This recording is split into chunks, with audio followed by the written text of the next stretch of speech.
কর্মকাণ্ড চালাচ্ছে আমরা এটা খুব ভালো করেই জানি। এটার পিছনে কাদের হাত সেটাও আমরা ভালো করে জানি।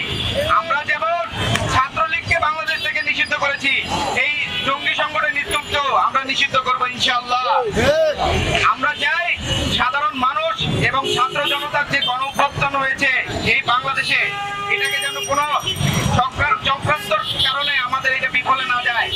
আমরা চাই সবাই মিলে এটাকে প্রতিহত করতে।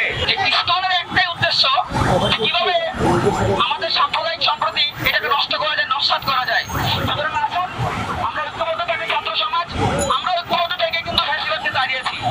ফ্যাসিবাদকে যদি আমরা তাড়াতে পারি ঐক্যবদ্ধ থেকে, তো অবশ্যই আমরা ইসলামের বলে জঙ্গি সংগঠনকে আমরা হটাতে পারবো। ইসকন এই স্বৈরাচার সরকার যেভাবে এখানে নিষিদ্ধ হয়েছে, ছাত্রলীগ নিষিদ্ধ হয়েছে, আমরা ইসকনকেও নিষিদ্ধ চাই। এবং বাংলাদেশের মাটিতে স্বৈরাচার আওয়ামী লীগ, যুবলীগ, ছাত্রলীগের মতো ইসকনের কোনো ঠাঁই হবে না।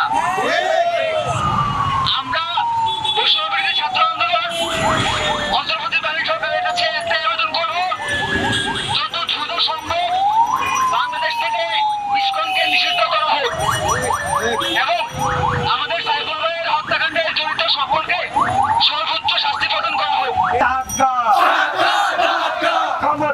জনতা